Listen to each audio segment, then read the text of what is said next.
God Level Demon Chapter 121 hanggang 130. I-click ang i-click. Si Feng Hetang at ang iba pa na binugbog sa pader ay isa-isang dinakip ni Ziaping at lumuhad sa lupa. Sila ay sumisigaw at pinagpapawisan sa kanilang mga noo, at sila ay nagdurusa. Di nagtagal, ang mga taong ito ay nahuli ni Ziaping sa isang kalapit na gusali at iniwan sa lupa. Walang nagbabantay dito, para lang gumawa ng lahat ng uri ng masasamang bagay. Bata, huwag kang magulo. Nagngingit-ngit si Feng Hetang at kinuha si Ziaping, ang aking ama ay isang miyembro ng Tianshusheng. Kung maglalakas loob kang gumawa ng isang bagay sa akin, tiyak na hindi mo ito matatanggap, alam mo ba? Kung interesado ka, humingi ka agad ng tawad sa akin, para baka mapatawad kita. Ang kanyang katawan ay natigilan, matigas, at nagkasala. Pinatay niya ito at hindi inaasahan na ang makapangyarihang martial artist na ito ay hindi ang kalaban ng batang ito. Isang suntok lang, natalo na siya, at nabali ang ilang tadyang sa katawan, na siyang kakilakilabot. Humihingi ka ba ng tawad? Nang marinig ito, biglang ngumiti si Ziaping, sumunggod, at malakas na sumuntok, at biglang nakarinig sina Hanshan at ang iba pa ng tunog ng isang malutong na bali, na napakasarap sa pakiramdam. Si Feng Hetang ay anak ng isang miyembro ng parlamento. Mayaman ang pamilya, at matagal na itong nakasanayan ng pagpapalayaw. Nang dumanas siya ng ganitong sakit, bigla siyang sumigaw at naging napakahigpit. Pakiramdam niya ay sumasakit ang buong katawan, parang may sariling puso, halos parang mga kumbulsyon. Wala, dislokasyon lang. Ako ang pinakamagaling sa paggamot sa sakit na ito. May nagbigay sa akin ng palayaw sa klase, na tinatawag na doktor na parang kwak. Ngumiti si Ziaping at tumingin kay Feng Hetang. Kwek, si Feng Hetang at ang iba pang mga tao ay berde, ay mga kwak, at mayroong isang pamamaraan sa medisina ng pagutot. Sinasabi rin nila na sila ang pinakamahusay sa paggamot ng mga sakit. Ang pinakamaraming patay na tao ay mga kwak. Sino ang maglalakas loob na gamutin ka? Dahil sa pagkailang, agad na nagulat si Ziaping, humawak gamit ang isang malaking kamay, at gumamit ng kaunting lakas. Kaagad, sumigaw din si Feng Hetang, at tila nakadikit na naman ang kanyang kamay. Tingnan mo, maayos na ang aking kakayahan sa medisina, na idugtong na muli ang nabali kong kamay, at pagkatapos ng 3 buwan ay tinatayang gagaling ka na. Ipinagmalaki at tiwala si Ziaping sa kanyang kakayahan sa medisina. Sus Mariosep, anong gusto mong gawin? Sigaw ni Feng Hetang, namumutla ang mukha, at ngayon ay nahuhubog na ang mga kasanayang medikal, kahit nasira ang katawan, gamit ang mabigat na ginto, binabad ang mga sustansya, ay maaaring gumaling sa loob ng 1 linggo. Pero kung ma-dislocate ang braso, aabutin ng 3 buwan bago gumaling. Ganito ba, hindi ba't biktima siya? Wala lang, gusto kong subukan ng aking mga kasanayan sa medisina ay hindi masyadong makapangyarihan. Oy, bahagyang hinayla muli ni Ziaping, muling nabali ang braso ni Feng Hetang, sumakit ang buong katawan, halos himatayan si Feng Hetang. Mukhang nahihiya sina Hanshan at ang iba pa, demonyo lang talaga ang babaeng ito, paraan ito ng pagpapahirap sa mga tao kung saan matututo, walang mga drama sa TV. Kung hindi lang sila naiinis sa batang ito, malamang ay nakipaglaban na sila para sa kanilang buhay. Bata, huwag kang masyadong magpakaarte, ang Feng Hetang ko ay isa ring mahusay na guro ng Zinbo Middle School. Ang tatay ko ay miyembro ng Tianshusheng. Hindi ka ba natatakot sa paghihiganti? Guilty si Feng Hetang at matigas pa rin ang ulo. Hoy! Hindi ito pinansin ni Ziaping, samubo ulit, itinutok ang braso, at saka hiniwa ito. Dumating at umalis siya ng 2 o 3 beses ng sunod-sunod. Sa sobrang galit niya ay napasigaw si Feng Hetang, pinagpawisan ng malamig ang kanyang ulo, tumalsik ang kanyang bibig, at muntik na siyang himatayin. Oo, mahirap nga, gusto kita ng ganito, papuri ni Ziaping Shi, karaniwan akong madalas mag-practice ng medisina para magligtas ng mga tao. Sapat na ang magsanay ng 100 beses sa ganitong uri ng pagsasanay sa paglalagay ng buto. Daan-daang beses, si Hanshan at ang iba pa ay nilalamig at pinagpapawisan. Ilang beses pa lang, parang baboy na sumasakit si Feng Hetang. Kung umabot pa ito ng 100 beses, tao pa rin ba ito? Natatakot ako na pinahihirapan ako na parang baliw. Nako, huwag, kuya, mali ako, huwag mong pulutin ang mga buto, magmakaawa ka na huwag mo akong patayin. Nang marinig ito, hindi na makatayo si Feng Hetang, at sa wakas ay malumanay na nagmakaawa kay Ziaping. Nakaligtas ka ba? Hindi ako maglalakas loob. Tutal, kung magalit ka kay Feng Hetang, pero hindi ko ito makakain, tatawagan kitang Mr. Feng, sino ang maglalakas loob na manakit? Hayaan mong pag-aralan ko ito ng ilang beses. Pagkalipas ng ilang sandali, nabali muli ang kamay ni Ziaping, idinikit ito, pagkatapos ay pinutol, pagkatapos ay idinikit. Sigaw ni Feng Hetang, at sa wakas ay hindi na niya nakayanan ang napakasakit na pagpapahirap. Lumingon ang kanyang mga mata at samuka ang kanyang bibig, at siya ay nahihilo agad, walang malay. Walang kwentang tao yan. Hindi ko kayang tiisin ang ganitong sakit. Paano ako magiging isang malakas na martial artist sa hinaharap? Paano ako makakapasok sa top 16? Paano ako makakapag-test sa isang nangungunang universidad? Kapag natalo, pagtatawanan lang ito ng iba. Sa Shuicheng, ang mga tao lang ang nagsasabi na kami sa Tianshui City ang may ganitong kakayahan. Ilang beses na hindi nasiyahan si Ziaping. Inabot niya ang kamay at kinuha na ng litrato ang mukha ni Feng Hetang at Jin Aiseng ito. Ito, nagising si Feng Hetang at nakita ang mukha ni Xia Ping. Kulay berde ang kanyang mukha, at hindi siya makapagsalita ng mariin. Demonyo, hindi napigilan ni Han Shan at ng iba pa ang mapasigaw sa kanilang mga puso, at lahat sila ay natigilan. Ngayon, si Feng Hetang ay labis na pinahirapan. Kung sila naman, hindi ba't mas malala pa ang mangyayari?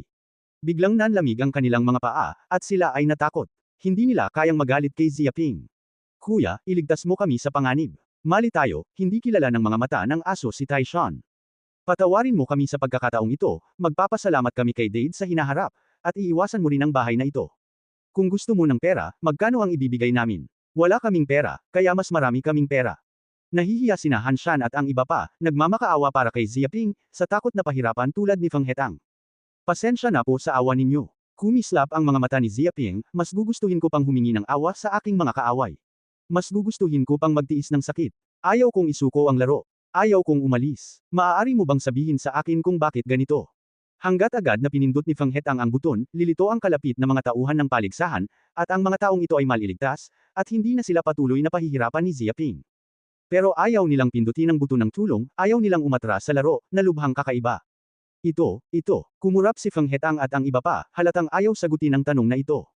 Dahil mariin silang binalaan ng kanilang mga nakatatanda bago ang laro, talagang hindi madaling umatras sa laro, dahil ang larong ito ay may isang malaking tao na dapat bantayan, dapat ipakita ang kanilang sariling martial arts, at talento. Kung mapatingin mo ang malaking lalaking iyon doon, natatakot ako na agad silang lilipad at mamaga. Kung kakasimula pa lang nila sa laro at hindi man lang ipinakita ang kanilang lakas, agad silang huminto sa laro at nagpakita ng isang slogan na ikinadismaya ng mga matatanda sa pamilya. Kung gayon, natatakot ako na pagkatapos nilang umalis, huhuberin at sisikipan sila ng mga nakatatanda sa kanilang pamilya, tatangayan ng lubusan sa mga basura, at hindi na makakapasok sa sentro ng kuryente ng pamilya. Dahil sa ganitong mga kahihinatnan, hindi sila natatakot na umalis sa laro ng madali, ngunit paano masasabi ang mga salitang ito, hindi ba ito nahuli ng batang ito? Ayaw sumagot. Hinawakan ni Xia Ping ang kanyang baba at nagpakita ng malademonyong ngiti, mukhang nahihirapan ka, pero ang paborito ko ay ang taong nahihirapan. Parang utot, si Feng Hetang at ang iba pang mga tao ay halos patay na, at hindi makapaghintay na patayin kaagad ang demonyong ito. Kuya, nagsalita ka, paano mo kami mabitawan? Sumuko si Feng Hetang ng sukdulan, alam niyang nahuli na siya ng bastardo, at baka mamatay na siya. Si Han Shan at ang iba pa ay halos patay na rin, at ang mga bituka ay nagsisisi. Alam kong napakabangis ng asterisk. Hindi sila kailanman aakyat at manggugulo. Huli na ang lahat. Alam ng asterisk na hindi sila maaaring basta-basta umalis sa laro. Hindi niya sinasamantala ang pagkakataon para pahirapan sila hanggat wala pa silang peking laro. Bitawan na kita. Ang hirap talagang magsalita. Ganito ba kasama ang isang tao? Sino ba ang hindi makakaalam na si Xia Ping ang pinakamabait, hindi mapilit, at handang tumulong sa iba? Isiniwalat ni Xia Ping ang isang taong matuwid. Magandang utot. Makati talaga si Feng Hetang, sino ba naman ang hindi makakaalam na ang asterisk mo ang pinakamabangis at pinakamahihirap na tao, ngayon lang siya naputol ng asterisk na ito at hindi niya alam kung ilang beses niyang hinawakan ang braso niya. Kahit siya ay nahihilo na kinailangan pang gisingin muli. Sino ba ang maglalakas loob na magsabing mabait siya, desperadong nakikipag-away pa nga siya sa isa't isa. Pero paano niya nasabi ang mga salitang ito? Yumuko siya at mukhang natutuwa, oo. Ang panganay na kapatid ang pinakamabait na tao, hindi pa maaga ang oras, fair na. Tutal, mahigpit naman ang laro. Kapag nahuli, kinukuha ng iba ang mga token. Sabik na siyang umalis sa demonyo. Ikinumpas ni Xia Ping ang kanyang kamay, hindi ito apurahan, may 3 araw, napakahabal ng oras, mabagal tayong darating. Dahan-dahan lang, nagngangalit ang mga ngipin ni Feng Hetang at ng iba pa. May oras ka para sa walang hiya. Wala silang oras. Hindi mahaba ang 3 araw, at maikli lang ang mga ito. Kung hindi ka magbibigay pansin, lilipas ka lang. Habang iniisip ito, kinagat ni Feng Hetang ang kanyang mga ngipin, Kuya, ano ang gusto mong gawin? Gumawa ng isang tiyak na pangungusap. Kung gusto mong i-blackmail ang pera namin, magkano ang maaari naming ibigay sa iyo? Hindi. Ikinumpas ni Xia Ping ang kanyang kamay, ilegal ang mangikil ng pera, hindi ko gagawin iyon, at hindi ako nagkukulang ng pera. Ayaw mong maging simple lang ako para sa iyo. Sa 3 araw na ito, ilan sa inyo ang mga nakababata kong kapatid, na sumusunod sa aking mga utos? Hindi ako makakapunta sa kanluran kapag hinayaan mong umalis ang silangan, kaya hindi mo maaaring dilaan ang mga manok kapag inilalakad mo ang aso. Sinabi niya ang sarili niyang mga kondisyon. Sa katunayan, ito ay isang plano na matagal na niyang pinag-iisipan. Gusto niyang maging kwalipikado para sa kompetisyon sa qualifier na ito at manalo ng token. Napakahirap umasa sa sarili niya lamang. Kailangan niya ng katulong. Walang malakas na katulong, at tiyak na mayroon akong malakas na nakababatang kapatid. Nag-iisa ako, at natatakot ako na magiging lubhang abala ako. Baka kabkuban ako ng ibang mga estudyante sa paaralan. Kaya naman, nagpasya siyang kunin si Feng Hetang at ang iba pa bilang mga nakababatang kapatid at palakasin ang kapangyarihan ng sarili niyang panig. Ano, nang marinig ito, pananghinaan ng loob si Feng Hetang. Talagang walang hiya at arrogant ang babaeng ito. Gusto pa rin niyang maging nakababatang kapatid ng bastardo si Feng Hetang na napakaganda ng iniisip. Sa tingin ko anak siya ng miyembro ng Tianshui City Council, o ng hepe ng Zinbo Middle School. Napakaraming tagasunod. Ibang tao lang ang umaasa sa sarili niya. Kapag nakababatang kapatid siya, nasaan ang nakababatang kapatid, hindi ba't biro iyon? Kung ayaw mo, hindi na kita pahihirapan ulit, dahil wala akong ganoong interes. Nang makitang hindi kapansin-pansin ang mga mukha ni Nafeng at Tang, ikinumpas ni Ziaping ang kanyang kamay, pero ikukulong kita sa silong ng gusaling ito at itatago ito ng 3 araw. Sana ay swertehin ka, may magliligtas sa iyo bago matapos ang laro. Umalis ka na. Nang matapos siya, gusto niyang talian lahat ng mga taong ito at itali sila. Teka lang kuya, pangako ko. Nang marinig ito, si Feng Hetang at ang iba pa ay natakot ng husto, at mabilis na nangakong ikukulong sila sa silong ni Ziaping. Kung talagang kagagawan ito ng walang hiyang ito, kahit ilan sa kanila ay sasali sa patimpalak na ito ng mga estudyante sa high school ng walang kabuluhan. Kung sila ay nakakulong sa silong, sino pa ang makakapagligtas sa kanila? Kapag lumipas na ang 3 araw na ito, babalik na sila sa kani-kanilang pamilya, at tiyak na mapag-alitan sila ng mga matatanda sa pamilya. Kapag natapos na ang kanilang kinabukasan, wala nang sapat na mapagkukunan ang pamilya para mamuhunan sa kanila. Gusto kong pumunta sa walang hiyang ito, pero nakikita ko rin naman ito. Alam kong may mga espesyal silang dahilan para sumali sa kompetisyon ng pakikipaglaban ng mga estudyante sa high school. Imposibleng pigilan hanggat hindi sila nagbabanta. Nangako ako, tumaas ang kilay ni Ziaping. Sa simula pa lang, hindi ako yung tipo ng taong mahilig mamilit. Kung tatanggi ka, wala akong magiging opinyon. Guwapo, nakakapilit to. Halos magalit ng husto sina Feng Hetang at ang iba pang mga tao. Kung hindi sila sasang-ayon, ikukulong sila sa silong ng 3 araw. Hindi ito sa pilitan, kung ano ang pinipilit, at sinasabi nilang hindi sila katulad ng mga taong pinilit, walang kahihiyan hanggang sa sukdulan. At ang mga sinabi ng **** na ito ngayon lang ay halatang nakakatakot. Hindi, ito ang aming pagkukusa.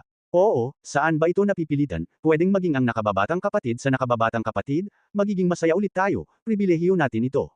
Ano ang utos, kahit sabihin natin, gawin natin, at mangakong hindi tatanggihan. Sumuko sina Feng Hetang at ang iba pa sa sukdulan, taliwas sa kanilang nais, sinasabing masusuka sila, magkapatid sila, gayong napakasama nila sa isang maliit na sibilyan. Ito ay isang bagay na hindi pa nagagawa kailanman. Pero kailangang yumuko ang mga tao sa ilalim ng bangkos. Kahit hindi sila magkasundo, ang utos lang ng walang hiyang ito ang kaya nilang sundin. Tutal, sino ba naman ang nagpapalaki ng kamao ng mga tao? May pag-uusapan tayo, miyanhing sabi ni Ziaping. Hindi ko inaasahan na magiging ganito kasaya na maging nakababata kong kapatid. Nakakahiya talaga. Kung ganoon, mas magiging magalang pa ako kaysa sa buhay ko.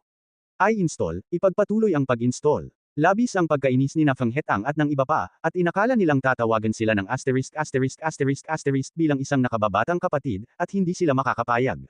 Magaling, kung ganoon nga, may sasabihin ako sa iyo. Tuwang-tuwa si Ziaping. Kung maglalakas loob kang sumang-ayon sa akin at susubukang labagin ang mga utos ko, hinding-hindi kita patatawarin. Mamamatay yan. Ang kanyang mga mata ay puno ng nakamamatay na pagsigaw kay Feng Hetang at sa iba pa, gamit ang kapangyarihang pang-isip at pang-aapi. Oo, biglang natigilan sina Feng Hetang at ang iba pa. Tila naramdaman nila ang pressure ng parang bundok, na ikinagulat ng kaluluwa, at hinayaan silang manginig sa buong katawan. Ito ang takot sa pisikal na likas na ugali. Agad na naglaho ang ilan sa mga iniisip ng mga taong ito. Ilan lamang sa kanila ang nabugbog sa isa't isa. Kung may inis na naman sila, baka hindi na sila makakain. Kung walang ganap na katiyakan, hindi nila ito gagawin ng basta-basta.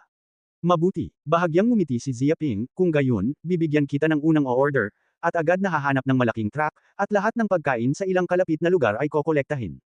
Ano, tila medyo nagulat na nagbago ang mga mukha ni Feng Hetang at ng iba pa, ngunit di nagtagal ay gusto na nilang maunawaan kung ano ang hitsura nila. Sa pagtingin sa hitsura ni Ziaping, parang nanunood ng isang demonyo. Kakaiba, anong ginagawa ng batang yan Ziaping? Kakaiba talaga, bago sina Feng at Tang, may ilang mga taong may galit kay Ziaping. Pagdating nila, nagsisimula silang mag-squat, at ang laban ay tinatawag na mabangis.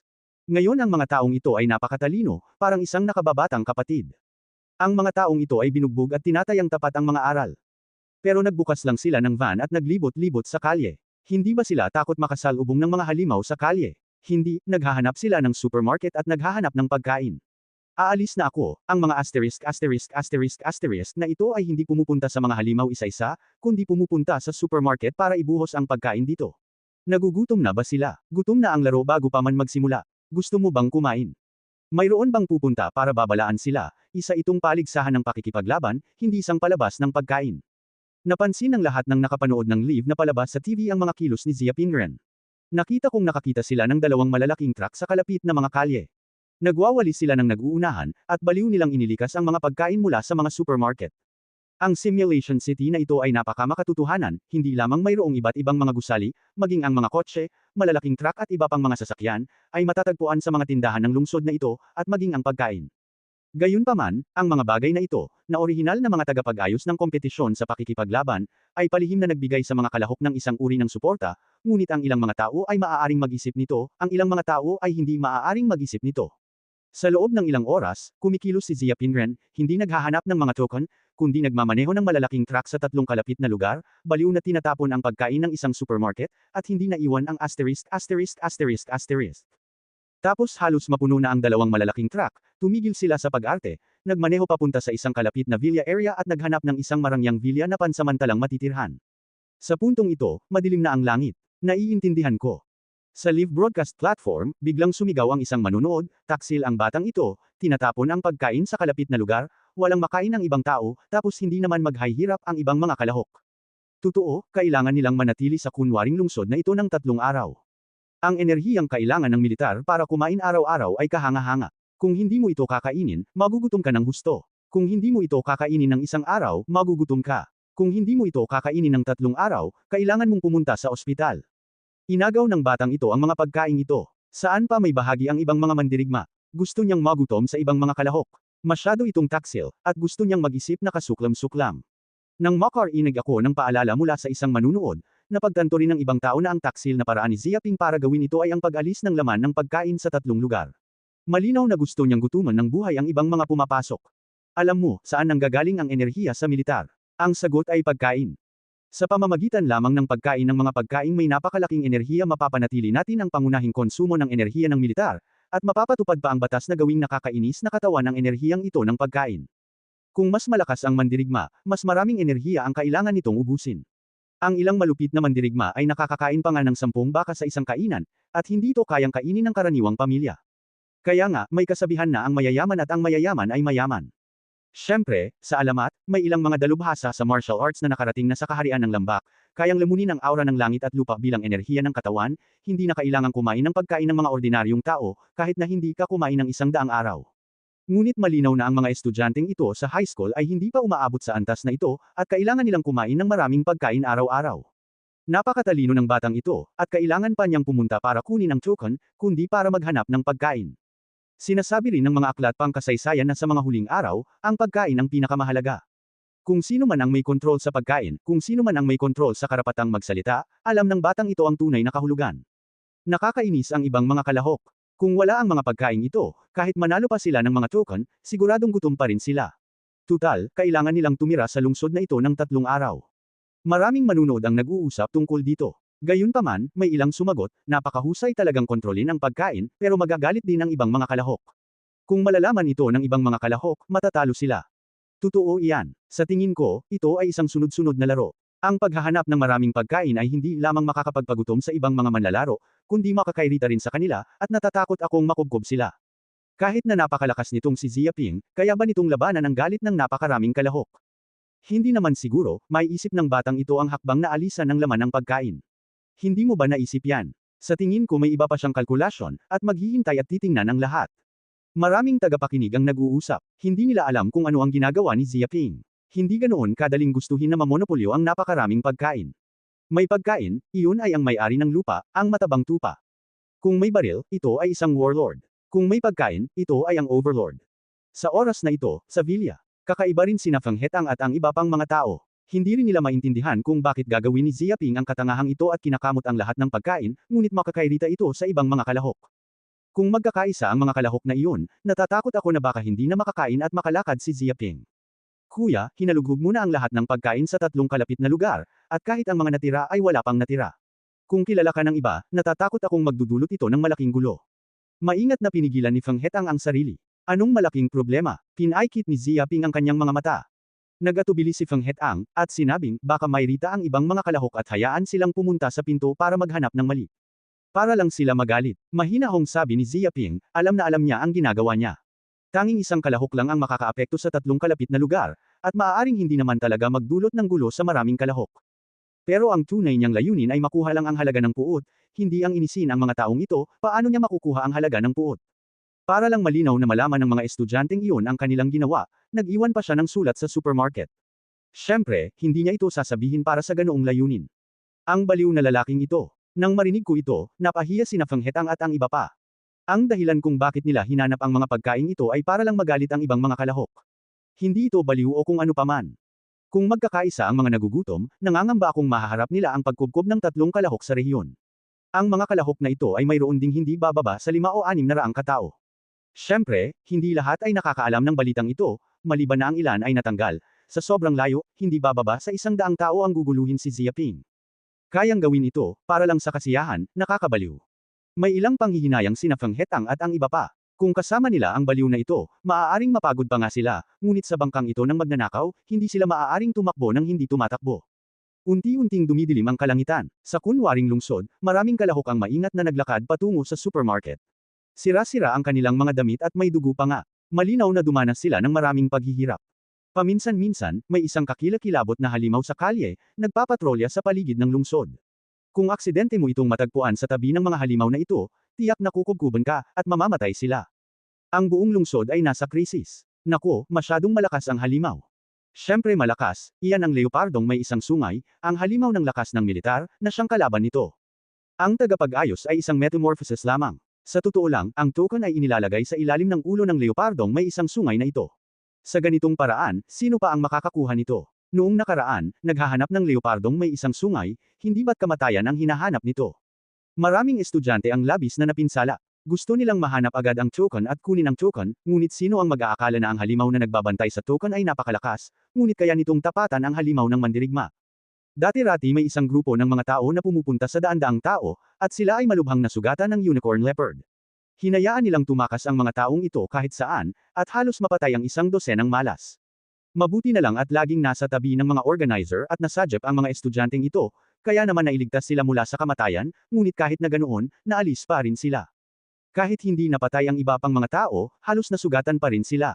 Sa daan, may nakasalubong silang mga halimaw. Pagkatapos ng isang araw, nauuhaw at pagod na lamang sila, at sabik na silang humiga at magpahinga agad.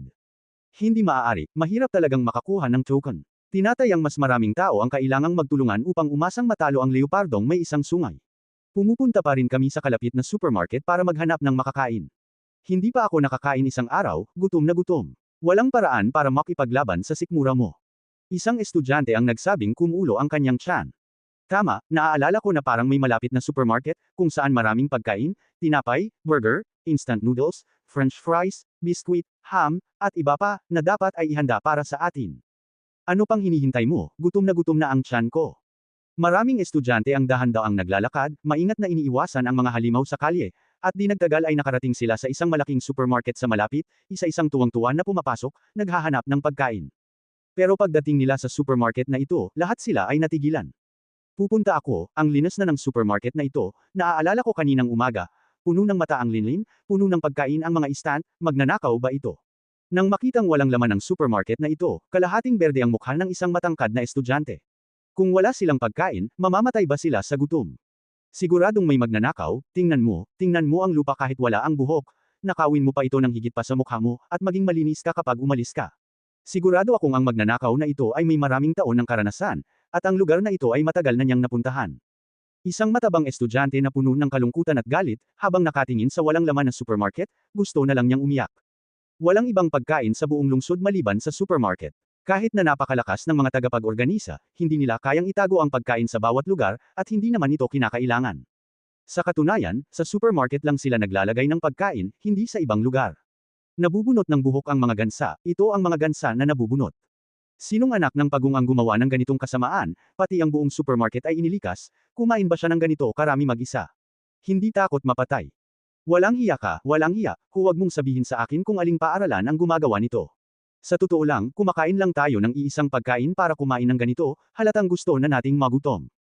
Isa ba itong halimaw? Sinasabing ang mga halimaw na iyon ay interesado rin sa pagkain ng tao at paminsan-minsan ay kumakain ng potato chips. Magalang ba ang kumain ng utot? Pumasok ang halimaw sa supermarket. Kahit ang kalinisan ay nalinis na, hindi na iwan ang utot, ninakaw ang mga natira, hindi nasayang, veterano na ang maliit na magnanakaw. Maraming estudyante ang sumigaw at nagalit ng husto. Akala nila ay kakain sila sa supermarket, ngunit sino ang mag-aakala na ang buong supermarket ay kinukuha at wala nang natira. Sa pagtingin sa walang laman na supermarket, mas nagugutom ang kanilang mga tiyan. At marami pang iba, bulalas ng isang estudyante, parang may papel sa dingding na may nakasulat. Matalas ang kanyang mga mata at bigla niyang nakita ang isang puting guhit sa dingding ng supermarket. Hoy! Agad na dumaan ang karamihan, pinalibutan, at tiningnan ang puting sulat sa itaas, at sumulat, ang tiyuhin ng supermarket na ito ay ang tiyuhin, si Zia Ping. Kung gusto mong bumili ng pagkain, dapat ikaw ang paa ng aso ng tiyuhin. Kung gusto mong maintindihan, pumunta ka sa XX Villa sa komunidad ng ika-8 distrito ng XX. Dahil napakaliit ng posisyon ng mga binti ng aso sa paligid ng tiyuhin, unang dumating, unang mapaglilangkuran, full-time, prioridad ang kagandahan. Nang makita ko ang mga salitang ito, lahat ng estudyante ay naparalisa. Bastos, nasara ng loob ang ilong ng isang matangkad na estudyante, masyadong arrogant ang kay-abangan, at naubos na nito ang pagkain ng buong supermarket.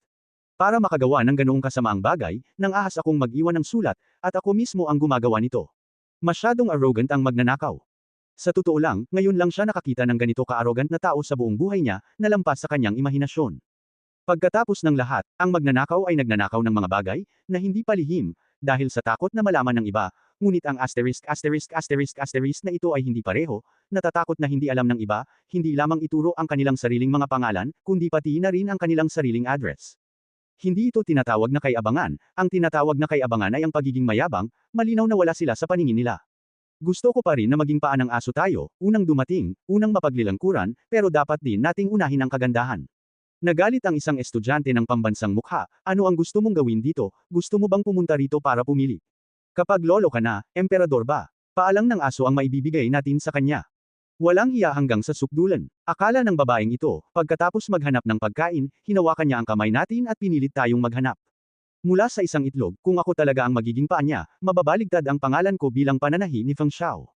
Kuya, pareho ang pangalan mo sa likod. Huwag mong pakialaman ng ganitong bagay. Sa madaling salita, gusto nang mamatay ng asterisk na yan, at tutuperan natin ang gusto niya. Oo, naglakas loob pa rin akong iwan ang address ko. Hindi ko lang alam kung paano mabuhay. Agad namin siyang pinuntahan sa pinto at binugbog, pinilit siyang ibigay ang pagkain at tingnan kung maglakas loob siyang maging ganito ka-arrogant. Daragin ang pagkain ng buong supermarket, gusto niyang magdulot ng galit sa publiko, walang makakapagparaya sa kanya. Mag-usap tayo ng walang kwentang bagay, bilasan mo ang paghahanap ng gulo, huwag mong hayaang mauna ang iba. Isang grupo ng mga estudyante ang pananghinaan ng loob, kinuha ang pagkain sa supermarket at gustong-gusto nilang paglaruan ang mga yan. Ito ay isang bagay na hindi kayang tiisin ng mga tao. Bigla, lahat ay naging makapangyarihan, pumunta sa Villa upang maghanap ng gulo para kay Zia Ping. Nang umalis ang mga taong ito sa supermarket at naglakad patungo sa Villa ng may kahangahangang paraan, nakasalubong nila ang isa pang grupo ng mga tao. Tila papunta rin sila sa parehong direksyon. Isang matangkad na estudyante ang mabait na nagpaalala, huwag kang umalis, ang pagkain sa supermarket na yun ay matagal nang inalisan ng laman ng isang magnanakaw na nagngangalang Zia Ping. Kahit pumunta ka ngayon, hindi yun makakatulong, kahit ang ugat ay hindi mo mahanap. Ano? Nang marinig ito, labis ding nagulat ang estudyante sa kabilang panig, hindi, ang supermarket sa iyong ika-8 lugar ay inilikas din ni Zia Ping. Anong pagkain ang hindi umalis? Biglang nalungkot din ng husto ang mga kalahok sa ika-8 rehiyon. Tiningnan nila ang mga estudyanteng ito at nagtanong, pakinggan mo ang tono mo, mukhang hindi kayo ang mga papasok sa ika-8 rehiyon. Mayroon din kayong mga kamay na may lason na Zia Ping. Siyempre hindi, tayo ang ika-7 rehiyon. Sabi ng estudyante, dahil ang pagkain sa buong lugar ay inilikas ng isang magnanakaw, lahat kami ay nagugutom, at kinailangan naming pumunta sa ika-8 lugar upang hanapin ang gulo ng asterisk na si Zia Ping. Malayo ang aming nilakbay at maingat na iniwasan ang mga halimaw sa lugar, ngunit kahit na ganoon, maraming tao ang napatay dahil sa malubhang pinsala, at sa wakas ay nakarating kami rito. Makikita sa mga mukha ng mga taong ito ang kanilang malungkot na kulay. Kung hindi sila nagugutom, ang kanilang lakas ng katawan ay mababawasan ng malaki, at hindi sila madaling maaapi ng mga halimaw na iyon, na magiging sanhi ng malubhang pinsala at pagkalipol ng ilang tao. Pagdating mo rito, nakikita mo ba yung mga sulat na iniwan ng supermarket? Tanong ng isang matangkad na estudyante na may kuryusidad. Tumango ang mga estudyante sa ikapitong lugar. Oo, naiisip ko na ang maliit na magnanakaw ay mayabang at ninakaw ang pagkain sa supermarket. Naglakas loob pa nga akong mag-iwan ng sulat. Itinuro niya na siya ang may gawa nito at isinulat niya ang sarili niyang address. At sukdulan pa rin ang kawalang hiyaan nito, hayaan na natin ang mga taong ito na bigyan siya ng dogleg. At ang layunin pa nga ay mapuntahan ng magandang babae, sinusubukan ng babaeng ito na samantalahin ang pagkakataong ito para sunduin ang babae. Sa sobrang galit nila, gusto nilang lahat mapanood ang marahas na tugtog ni Zia Ping at tingnan kung ganoon ba ka-arrogant ang bata. Nahiya ang lahat ng kalahok sa ikawalong rehiyon. Hindi nila inaasahan na hindi lang sila ang magiging biktima, kundi pati ang ikapitong rehiyon, pare-pareho lang. Gaya ng kasabihan, hindi kinakain ng kuneho ang damo sa pugad, ngunit ang damong ito ay kinakain din ng damo, at ang pagkain ay hindi nagugutom. Sa oras na ito, may isa pang tao sa di kalayuan. Ang ilan sa kanila ay nakatali ng puting benda. Tila maraming tao ang nasugatan at dapat sanay atakihin ng mga halimaw. Kuya, may itatanong ako sa iyo. Isang matangkad na estudyante ang lumapit ng may kahangahangang asal. Alam mo ba kung paano pumunta sa XX Community XX Villa? Gusto naming pumunta roon para maghanap ng makakasama. Ayaw mo bang hanapin si Zia Ping? Bobo ang mga high students at iba pang mga tao, at lahat sila ay nakatingin sa matangkad na estudyanteng ito sa kolehiyo. Umungol din ang lalaki, oo, gusto talaga naming hanapin si Zia Ping, sikat ba talaga ang **** na ito? Hindi ka makakapunta rito dahil tinanggal na ng couple na ito ang pagkain. Pumunta ka ba rito para maghanap ng gulo para sa kanya? Walang malay na tanong din ng estudyante sa high school habang nakatingin sa grupo ng mga taong ito. Lalong nagulat ang lalaki, bakit mo alam ang lahat? Masyadong makapangyarihan, napakalakas ng katalinuhan, ang pagkain sa ating ikasyam na lugar ay kinuha ng isang magnanakaw na nagngangalang Zia Ping. Ngayon ay gutom na ang buong ikasyam na lugar, at lahat ay naghahanap ng gulo sa walang hiyang ito. Nagngingit-ngit ang mga ngipin niya, bakas ang amoy ng galit at nakakuyom ang malalaking kamao. Labis din ang kalungkutan ng mga tao sa ikasyam na rehiyon. Malaki rin ang kanilang binayaran para makarating sa ikawalong rehiyon. Nakasalubong nila ang daan-daang halimaw, na pawang nakakatakot. Agad-agad, 5 o 6 na estudyante ang inatake ng mga halimaw na ito, malubhang nasugatan at napatay. Ang iba sa kanila ay nasugatan din, ngunit gumawa lamang sila ng ilang bendahe at sumugod ng walang tigil. Hindi mo ari kung gaano sila galit ngayon, at hindi na sila makapaghintay na mahuli agad si Zia Ping at mabugbog sila. Alakdan Zia Ping, bumantong hininga ang estudyante sa high school, hindi ko inaasahan na malalason niya ang mga papasok sa ating ikawalong rehiyon. Kahit ang ikapitong lugar na katabi nila, ang ikasyam na lugar, ay hindi makatakas. Paano siya nakakuha ng ganito kasamaang bagay? Walang hiya. Galit na galit siya sa masamang ugali ni Zia Ping. Hindi lamang sila nagdusa sa ikawalong rehiyon, kundi maging ang ikapitong rehiyon at ikasyam na rehiyon ay nalasan. Diyos ko lang ang nakakaalam na wala ng ibang mga estudyante sa rehiyon na nalasan. Kung hindi mo maaalis ang walang hiyang to, hindi talaga magiging maganda ang araw ng mga estudyante sa qualifier na ito. Hindi na kailangang sabihin na itong si Zia Ping ay isang balang, at lahat ay makakakuha nito. Masusumpungan ko siyang nasa gulo agad, at maglalakas loob akong kunin ang ating pagkain. May utang siya sa akin. Kahit gaano pa siya kalaban ng napakaraming tao, hindi talaga siya umaasa sa sarili niya. Hulihin mo ang **** at sampilan mo ng pagkain para mailabas ang galit ko. Gusto tayong gutuman ng *****, at mali ang kutob ko. Kung hindi ko siya mabubugbog ng kalahating oras, hindi ako tao. Umungol ang lahat, at lahat sila ay napuno ng galit, at sila ay napakalakas kaya't sumugod sila patungo sa lugar kung saan matatagpuan si Zia Ping. Ang mga halimaw sa daan ay natakot at umiwas. Napanood din ng mga manunood ang eksenang ito, at kumalat ang eksena sa iba't ibang live broadcast platforms. Diyos ko, ang ganda talaga ng tag-init na ito. Paglikas ng buong pagkain sa supermarket, talagang maglakas loob na mag-iwan ng sulat, ituro na ito ay kanilang sariling gawain, nag-iiwan ng address. Paano lumaki ang ulo niya, at ginawa niya iyon? Galit lang lahat, at mabuti pa rin iyon. Napakaraming tao ang pumupunta para maghanap ng problema sa kanya, kung saan buhay pa rin siya, tinatayang mabubugbog siya ng kalahating oras, at hindi na makilala, bukas ay kailangan niyang pumunta sa Tianshui City Melee Plastic Surgery Hospital. Walang masabi ang bawat manunood. Ayokong intindihin na ginawa ng lalaking ito ang ganitong bagay para lang gawin ito. Malinaw na ito ay para makahanap ng kamatayan. Ang galing talaga nitong si Zia Ping. Nanunood din ng live TV ang guro ng klase na si Qiu Zhu. Nang makita niya ang eksenang ito, pakiramdam niya ay sumasakit ang kanyang ulo. Kung naroon siya sa eksena, tiyak na hahawakan niya ang tenga nito at tatanungin kung nasa ulo ba ito.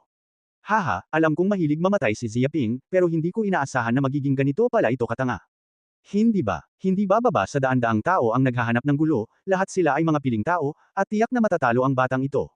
Magaling yan, sa wakas ay may nagpahintulot na rin sa walang hiyang batang ito, pagpalain tayo ng Diyos. Kaya, mahaba pa rin ang mga mata ng Diyos, hindi naman sa hindi nag-uulat, pero hindi pa dumarating ang panahon. Sina Gao Wan at Yang Wei at iba pang mga taong may puot kay Xia Ping ay labis na natuwa, at labis pang ang natuwa. Nang makita nilang natatalo si Xia Ping, lahat sila ay natuwa. Tuldok tuldok tuldok tuldok tuldok tuldok. Sa VIP room ng Tian Shusheng, nakita rin ng ilan sa mga kilalang tao sa silid ang eksenang ito, lahat sila ay walang masabi, at hindi nila alam kung paano susuriin ang ginagawa ng batang ito. Malinaw na magaling ang lalaking ito, pero ang gulo ng ulo niya. Kawili-wili. Itinaas ng matandang lalaking nakaputi ang kanyang mga kilay at tiningnan ang larawan. Hindi niya ipinahayag ang kanyang pananaw. Sa oras na ito, sa villa, sina Han Shan at ang iba pa ay nagbabantay sa kapaligiran sa paligid ng villa. Bigla silang nakakita ng napakaraming tao, at lumapit sila sa kanilang panig, at nataranta at nagulat. Nakakatakot, ang daming tao na pumupunta sa villa natin, pumupunta sa sitwasyon, hindi mababait ang mga tao, mabilis na sigaw ni Han Shan, naisip niya na baka dahil iyon sa bintana sa silangan. Naku, dapat ay isang taong hindi makahanap ng pagkain. Kalmado si Xia Ping, dahil alam na niya na maraming tao ang darating para maghanap ng gulo, ngayon lang siya nahikayat ng sistema na makakuha ng maraming hate value. Nakita niya ang pagtaas ng halaga ng puot at naging lubos siyang komportable. Paano ito natagpuan sa pinto ng ganoon kabilis? Hindi makapaniwala si Feng Hetang. Kapag inilipat natin ang pagkain sa supermarket, dapat ay hindi gaanong maraming tao ang nakakaalam nito. Paano nila nalaman ang address natin? Pakiramdam niya ay masyadong mabilis kumalat ang impormasyong ito. Napakasimple lang, dahil ito ang sinabi ko sa kanila. Nag-iwan ako ng sulat sa supermarket noon, magaan na sabi ni Xia Ping. Ano, galit na galit si Feng Hetang at ang iba pang mga tao. Baliw na baliw ang asterisk. Kahit gawin niya ang kasamaang ito, naglakas loob pa rin siyang mag-iwan ng sulat. Malinaw na paghahanap ito ng kamatayan. May mga magnanakaw na nagnakaw ng bahay ng ibang tao. Ako mismo ang gumawa nito. Ngayon, natagpuan sila ng galit na karamihan, kung saan may buhay. Xia Ping, agad kong inilabas ang aking walang tigil na pag-atake. Sa pagkakataong ito, bumukas ang isang malaking pinto sa labas ng villa at sumigaw sa loob. Ang iba naman ay sinusubukang mag-doorbell. Ang ilang mga estudyante ay mas galit pa, nakatitig sa marangyang villa na ito, berde ang kanilang mga mata, at ang mga taong ito ay nagtrabaho ng gusto upang makakuha ng mga token, nauuhaw at pagod, hindi alam kung gaano kalungkot. Pero itong batang ito, nagtatago pala sa marangyang villa para magpahinga, pero buong araw din malalaking isda at malalaking karne, ito ang hindi patas, talagang hindi patas ang Diyos. Nakahihiya, bumukas ang pinto ng villa. Sa oras na ito, ilang tao ang lumitaw sa pinto. Sina Xia Ping, Feng Hetang, Han Shan at iba pa, ang lumitaw sa harap ng lahat.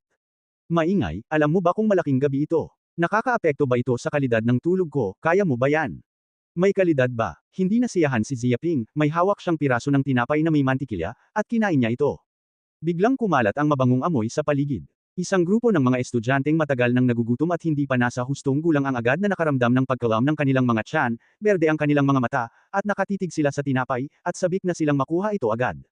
Tingnan mo, wala ka bang nakitang ibang kumakain? Napayuko si Xia Ping at kumain, at hindi nagtagal ay natapos niyang kainin ang piraso ng tinapay na may mantikilya, na ikinabaliw ng isang grupo ng mga estudyante.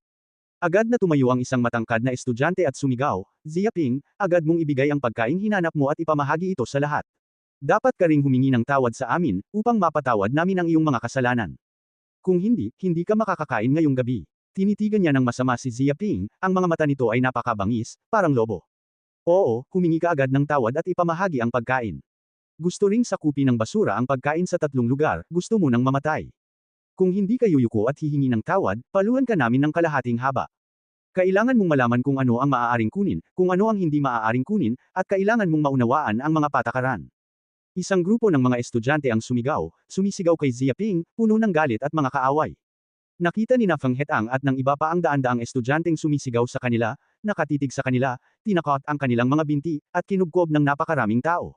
Patay na sila ngayong gabi. Kahit sumuntok pa ang isa, kailangan pa rin nilang pumunta para makita ang Buddha sa kanluran. Kawawa, napakawawa naman talaga nitong walang utak na si Xia Ping, kasunod ang halo-halong si **** na ito, wala talaga itong silbi, pero nagdulot pa ng maraming gulo.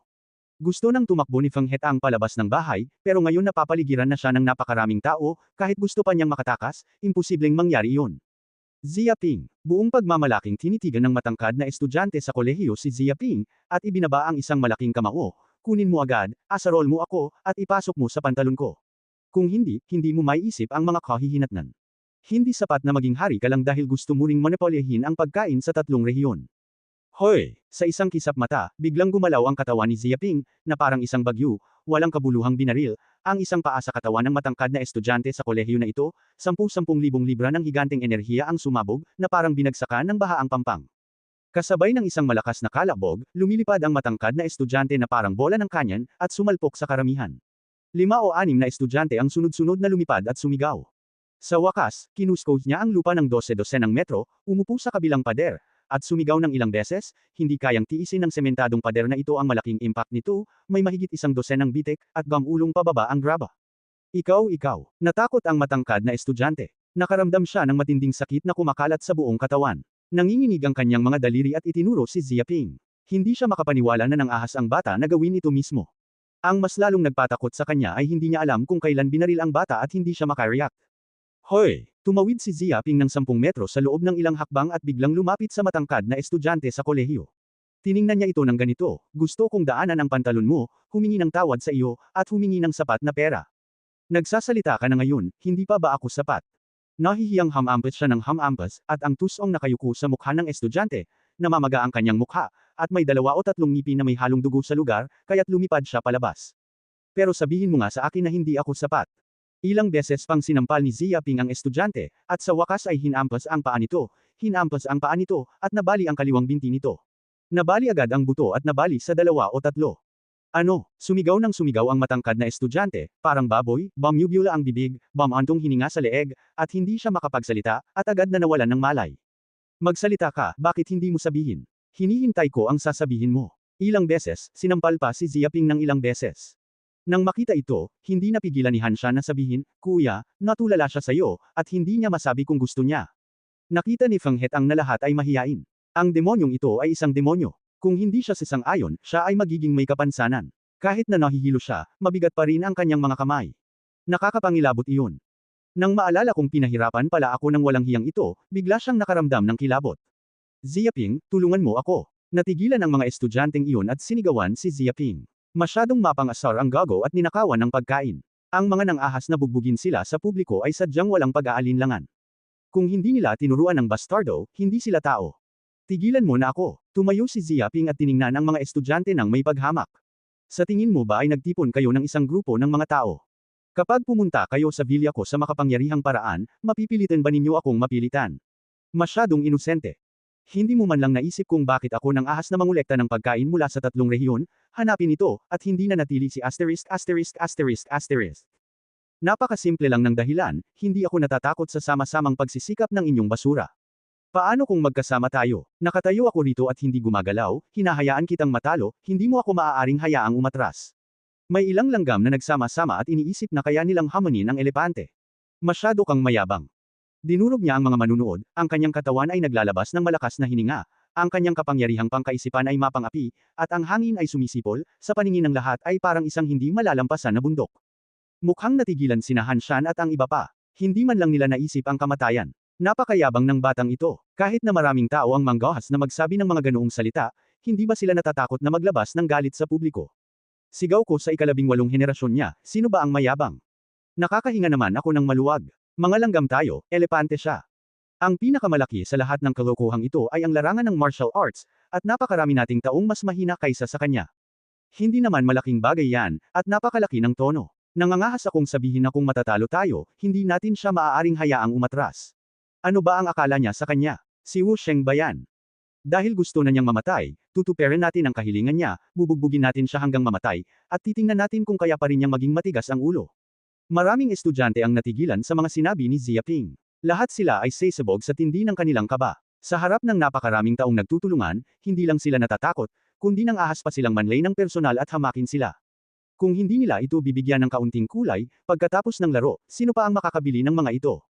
Tumayo kayo, patayin ninyo siya. Sigaw ng isang estudyante. Agad na may 12 ng mga estudyanteng nagmamadaling lumapit, napapaligiran ni Ziaping, at si Ziaping ay nakatayo sa parehong lugar, hindi gumagalaw, mapanghamak na nakatingin sa mga estudyanteng ito, tila walang balak na bumalik. Hoy! Sinuntok, sinipa, at inatake ng mga taong ito ang iba't ibang bahagi ng katawan ni Ziaping, at ginawa ang lahat ng paraan para mapigilan ito, kahit gamit ang paraan ng boxing, at gamit ang paaralan, napakalakas ng kapangyarihan. Natigilan sina Hanshan at ang iba pa. Ang mga pumupunta sa mga qualifier ay hindi bababa sa 7 araw ng martial arts, 8 langit, at maging 9 na langit.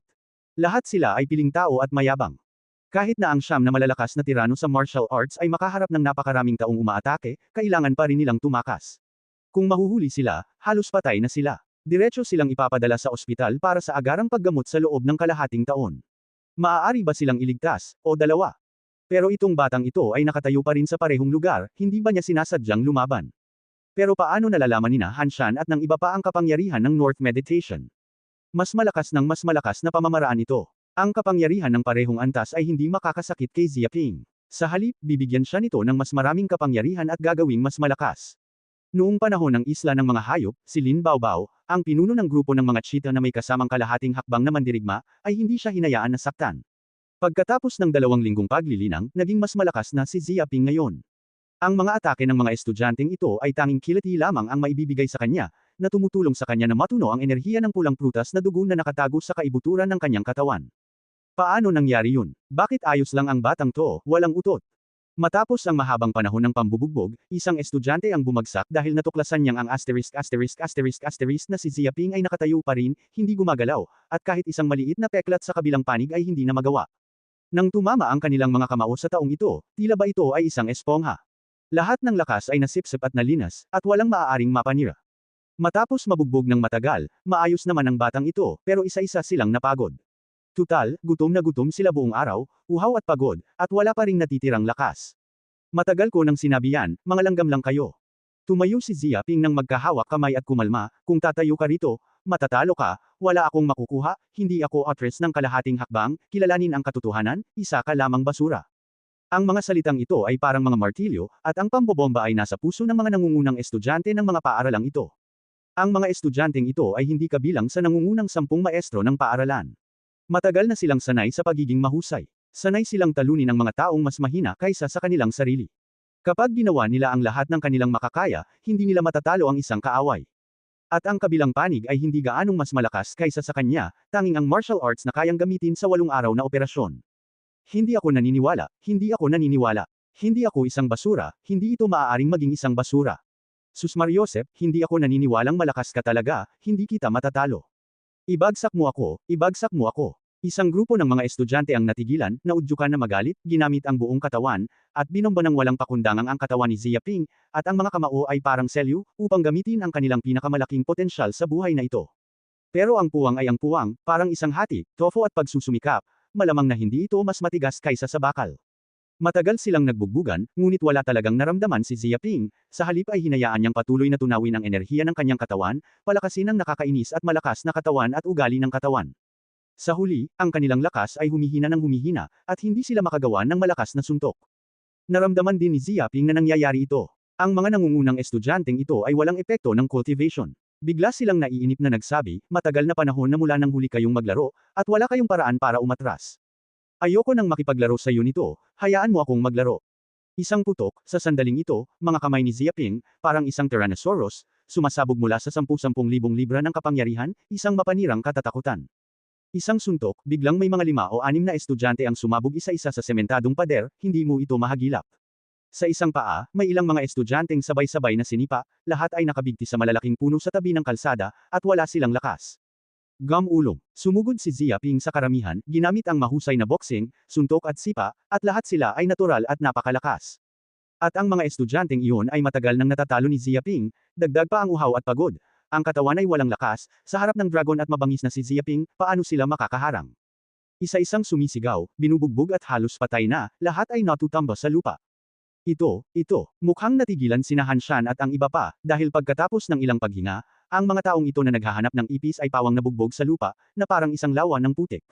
Mayroon pang ang ilang mga pinsala na masyadong mabigat at direktang natatanggal. Isabit ang mga basurang ito at isabit ang mga ito sa mga vilya at magdemanda. Ikinumpas ni Xia Ping ang kanyang kamay at sinabihan si Han Shan ng ilang dogleg na isabit lahat ang mga ito gamit ang mga lubad. Oo, kuya. Nang makita ang eksenang ito, agad na iginalang at nirespeto nina Han Shan at iba pa. Daan-daang tao ang nasangkot sa gulo, ngunit hindi sila ang kalaban ng lalaking ito. Isang halimaw ang lalaking ito, at napataas niya ang antas ng high school sa lungsod ng Tianshui gamit lamang ang isang tao. Hoy! Di nagtagal, sa ilalim ng aksyon ni Han Shan at ng iba pa, ang mga estudyanteng natamba sa lupa ay isa-isang natamba. Sila ay mahigpit na nakatali gamit ang magkabilang kamay at paa at hindi makagalaw. Pagkatapos ay isinabot ang mga kamay ng mga estudyante sa harap ng vilya, na parang isang hibla ng mga upo. Daan-daang estudyante, kaya ibinaba nila ang tawag, napakaganda nito. Ang ganitong eksena ay agad ding ipinalabas at napanood ng hindi mabilang na mga manunood. Diyos ko, masyadong mayabang ang batang ito, halatang halata sa Liwei.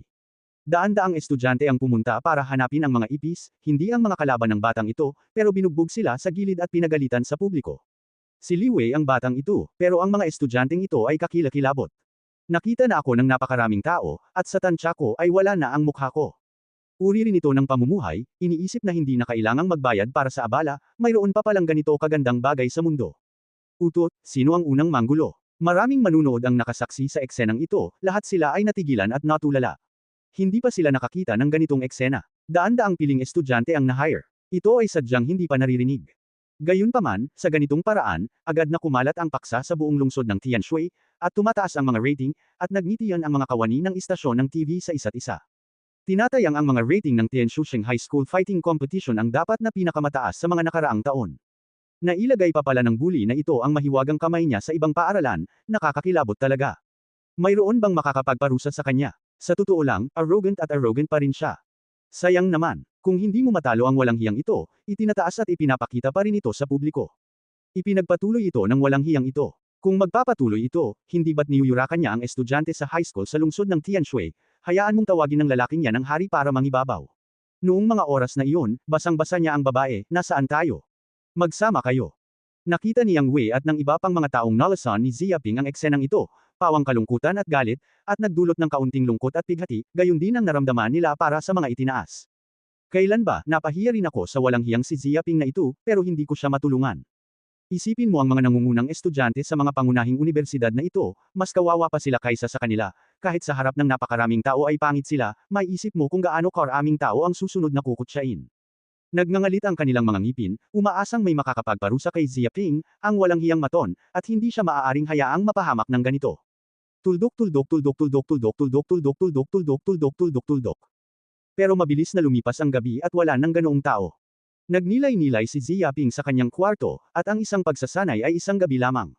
Nang sumikat ang araw mula sa bintana, idinilat ni Xiaoping ang kanyang mga mata, na nagpapakita ng kaunting lamig. Naramdaman niya ang likas na paglakas ng katawan kagabi, at tila ba'y mabilis na lumalakas.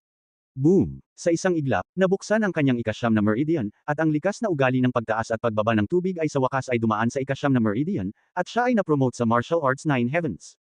Agad na naramdaman ni Xiaoping ang nakakainis na katawan, na hindi bababa sa doble ang dating, at maging ang lakas, bilis, at reflex nerves ng katawan ay napatalon. Ang kanyang mental na lakas ay lubos ding lumawak, dinobol ang dating antas. Ito ang siyam na langit ng martial arts. Pinisil ni Xiaoping ang kanyang mga kamao at naramdaman ang sukdulan ng lakas ng kanyang katawan. Ang siyam na meridian ay konektado, at ang walang katapusang buhay ay 99. Ang mga meridian ng buong katawan ay tila nat-agos sa sandaling ito. Ang martial arts octopus at ang martial arts 9 heavens ay hindi isang antas ng kaharian. Masasabing ang pinakamalakas na nakakamit ng martial arts at 9 heavens ay hindi bababa sa ilang beses na mas malakas kaysa sa martial arts. Kapag nalagpasan mo na ang siyam na meridian, ang perpektong pagsasama sa isa, na bumubuo ng isang kahangahangang siklo, maaari kang mabuhay sa isang walang katapusang agos, malupit, at ilang beses na mas malakas kaysa sa martial arts. Tanging ang ganitong kahangahangang nakakainis, na pumupuno sa mga meridian ng katawan, ang kwalipikadong dumaan sa byway point, na promote sa militar, at naabot ang kaharian ng totoong gas. Hindi ko inaasahan na pagkatapos ng pag-aalsa kagabi, bigla kong nalagpasan ang bottleneck ng martial arts 8-day sky. Isa talaga itong hindi inaasahang kagalakan. Bahagyang ngumiti si Xiaoping, akala niya ay nakapag-cultivate na siya sa martial arts 9-day, kahit papaano ay kailangan pa niya ng ilang linggo. Pero kung saan ko gustong makuha ito, matapos tulungan ng mga kalahok na iyon, pinabilis niya ang pagsipsip ng enerhiya sa katawan at sa wakas ay nagkaroon ng pagkakataong makalusot at ma-promote sa martial arts 9 heavens. Hoy! Sa isang kisap mata, tumayo siya at agad na ginamit ang paraan ng boxing. Maraming ilusyon agad ang bumungad sa silid, na nagpapakita ng iba't ibang esoterikong kahulugan ng boxing. Tila may ungol ng mga dragon at tigre sa kawalan, at sumisipol ang hangin. Matapos ang isang hanay ng mga pamamaraan ng boxing, ang buong silid ay nawasak, na parang sinalanta ng isang bagyo. Anong problema? May palihim na umaatake ba?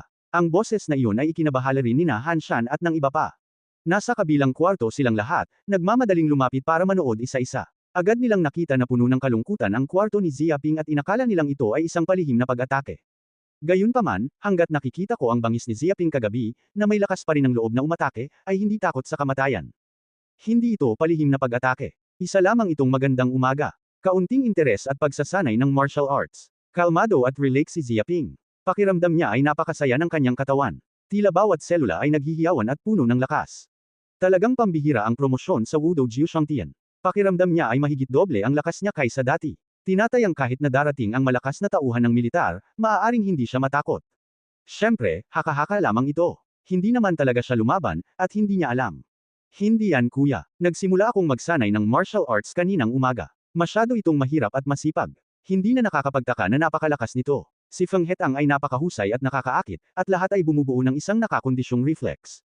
Ikinumpas ni Ziaping ang kanyang kamay at sinabing, oo, paano naman ang mga taong nakatambay sa labas ng villa? Sila ay binitay ng isang gabi at walang nang ahas na iligtas sila. Sabi ni Feng Hetang, gayunpaman, kung hindi ito matiis ng 5 o 6 na estudyante, pipiliin nilang automatikong mag-wave, at nailigtas ito ng mga organizer. Ngayon ay na-eliminate na sila. Gayunpaman, ang kanyang mukha ay labis na mapanghamak, at imposibleng tiisin ang ganitong pagpapahirap.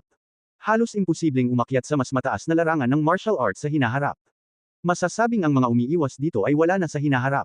Ang mga organisasyon ng martial arts na nagmamasid sa kompetisyon ng pakikipaglaban ay susuko rin sa mga taong iyon ng walang anumang tiyaga sa unang pagkakataon. Napakabuti, binitay ako ng isang gabi, at nauuhaw at pagod ako. Naniniwala akong tapat din sila. Farah, lumabas tayo at tingnan sila, kumaway si Ziaping at agad na lumabas ng silid. Nakita ito ni Han Shan at ng iba pa at sumunod sila. Hindi nagtagal matapos ang ilan sa kanila ay muling dumating sa pintuan ng villa, agad nilang nakita ang isang estudyanteng nakabigti sa pintuan ng villa. Mapatla ang mukha ng kausap at napakahina ng katawan. Kumusta sa lahat? Lumapit si Ziaping sa mga taong ito at binati sila, at sila ay napanatag. Magandang utot. Nang marinig ang pamilyar na boses na ito, tumangala ang mga estudyanteng nakataas at tinitigan si Ziaping. Hindi na sila makapaghintay na agad na patayin ang walang hiya na yun. Sila ay ibinitin sa pinto ng isang buong gabi, at hindi sila kumain ng isang gabi, at sila ay binugbog ng walang hiya. Ang katawan ay nagtamo ng kaunting pinsala.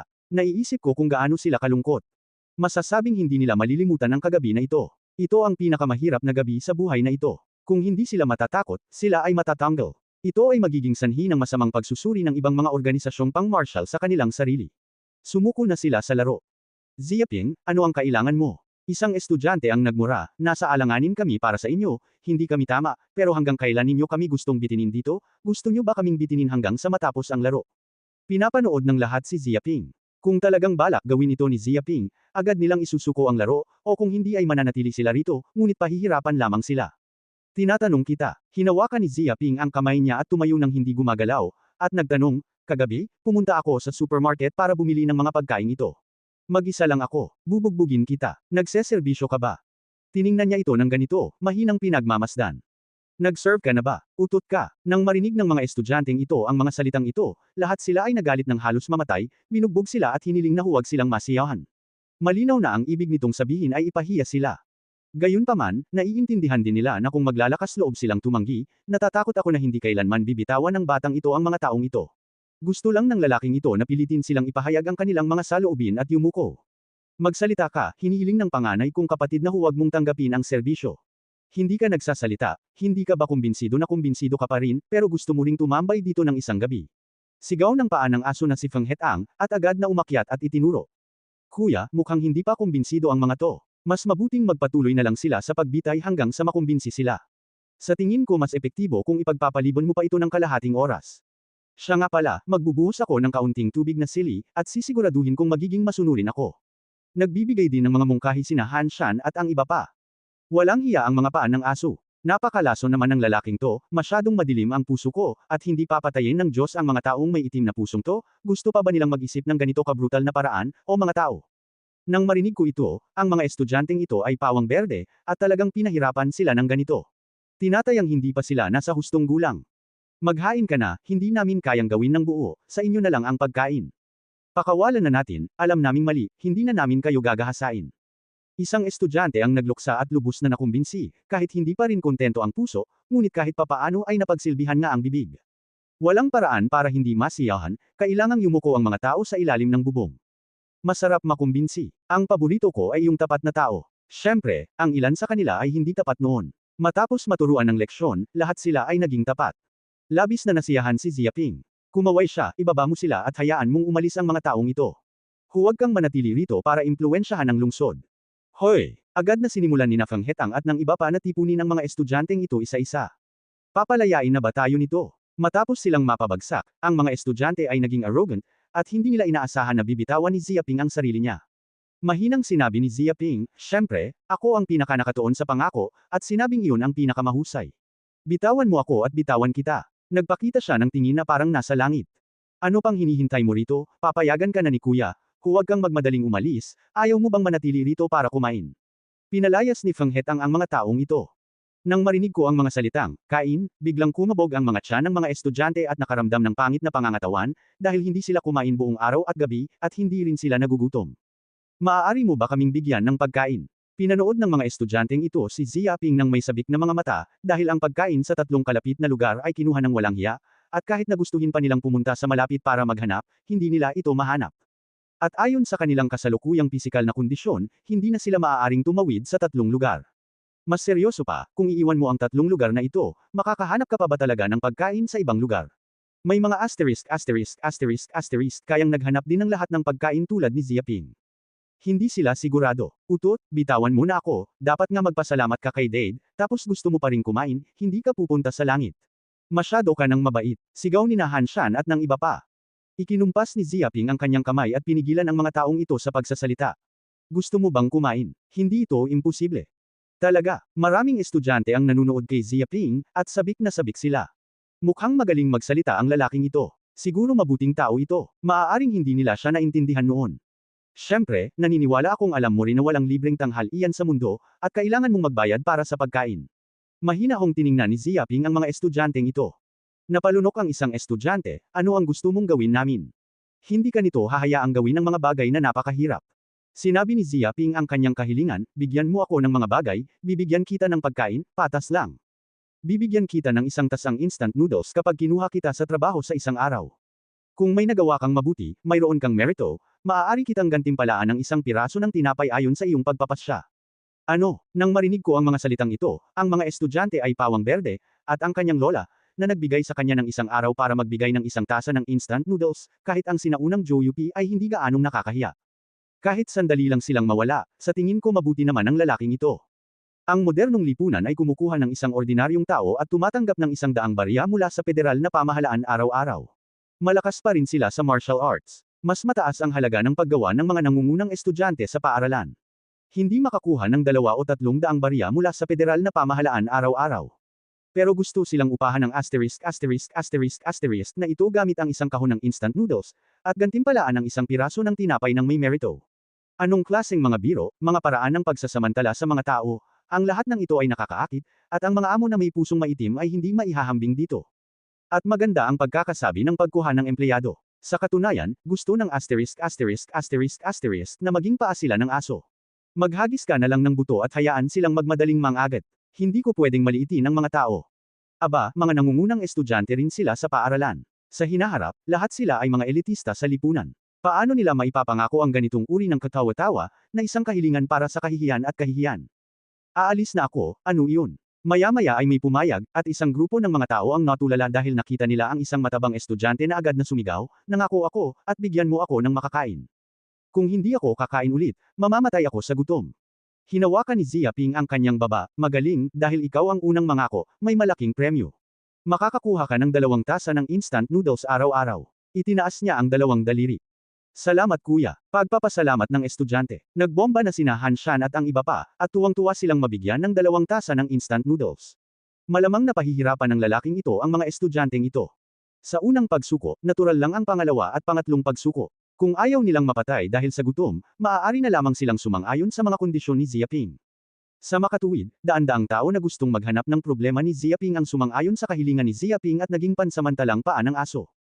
Kalaunan, sinabi ni Ziaping kina Han Shan at sa iba pa na lahat ay gumawa ng isang tasa ng instant noodles, na parang binayaran sila ng maaga. Biglang may naganap na napakagandang tanawin sa gilid ng villa. Daan-daang estudyante ang sama-samang naglupusay sa lupa para kumain ng instant noodles, at nagpakita ng masayang tingin. Tila ang pagkakataong ito ang pinakamasayang sandali sa buhay. May ilang estudyante pa ring nasasakal at umiiyak.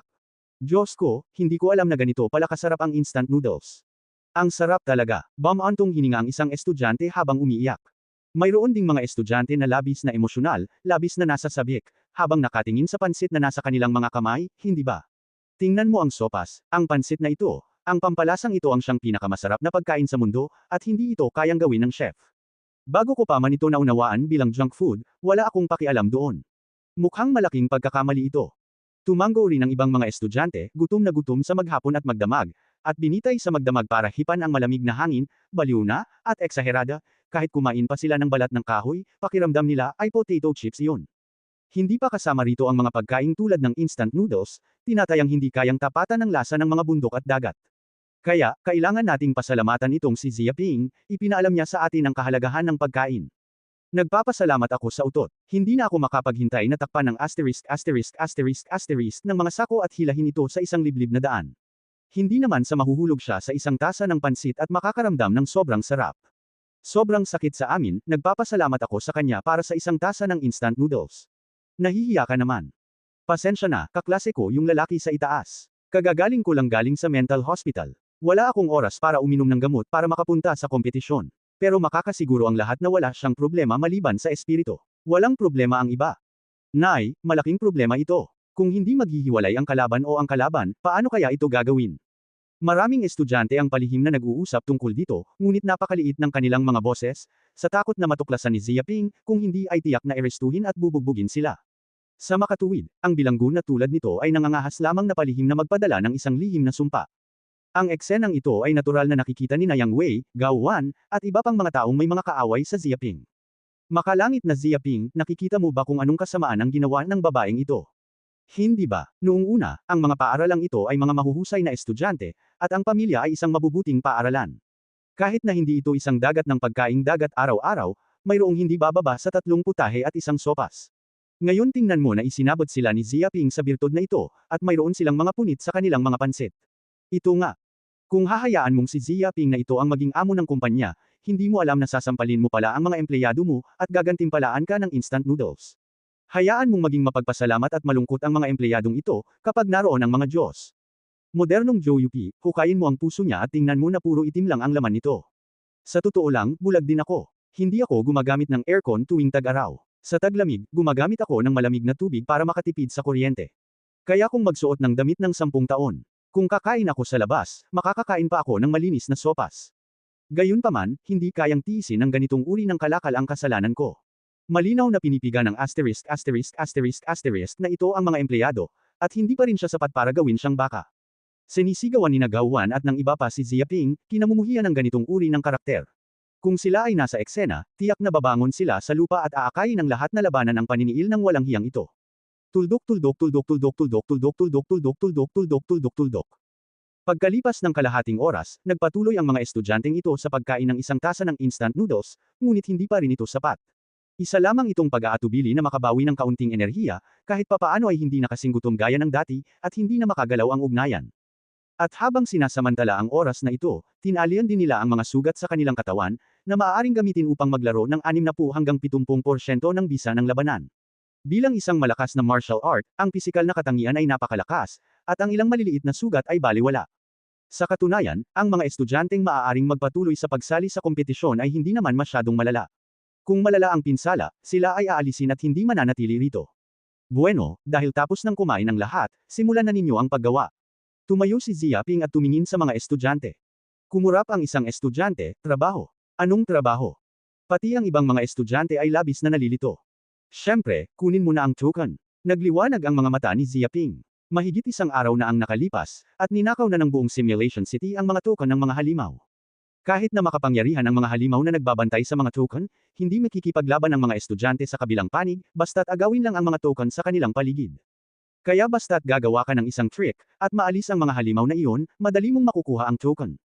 Pero parang simple lang. Sa katunayan, napakahirap gawin ito. Nangangailangan ito ng matibay na paglilinang sa martial arts, isang mahinahong psikolohikal na katangian, isang matalinong pag-iisip, at iba pa. Gayunpaman, ang mga mag-aaral na maaaring lumahok sa kompetisyon sa pakikipaglaban sa high school, na hindi kabilang sa nangungunang 10 mag-aaral sa paaralan, ay normal din ang pagiging mahusay, at hindi bihira na gawin ang mga bagay na ito. Pero huwag mong isipin na sa pagkuha mo ng token mula sa halimaw, tapos na ang laro, dahil may locator sa token, malalaman ng sinumang estudyante kung nasaan ang token. Sa makatuwid, ang mga estudyanteng nakakaalam ng lokasyon ng token ay pupunta upang mangagaw, at ang estudyanteng makakakuha ng token ay mahuhulog sa pagkubkob ng lahat ng direksyon. Hanggat hindi tapos ang laro, wala ng araw na matatapos. Tanging ang mga kayang tiisin ang pagkubkob ng hindi mabilang na mga estudyante at kaya pa ring mag-ingat ng mga token ang karapat-dapat na ma-promote sa top 16. Ito ay lubos na makapangyarihan at walang sino man ang maaaring tumanggi. Kuya, inimbestigahan ko na ito. Agad na humakbang pasulong si Feng Het-ang, bago ang ika-8 lugar, mayroon ng 2 o 3 token na tila nagtagumpay. Masigla silang kumikilos at iniiwasan ang pagkubkob ng ibang mga estudyante. Siguro pwede tayong magsimula sa 3. Nang marinig ito, bahagyang napangiti si Ziaping. Ang dahilan kung bakit hindi niya pinatay ang mga estudyanteng ito gamit ang patpat at pinatay sila ay hindi para makuha ang lakas ng mga estudyanteng ito at matulungan silang makuha ang mga token. Sa dami ng taong tumutulong sa pag-ikot, ang mga estudyanteng nakakatanggap ng mga token ay talagang walang takas.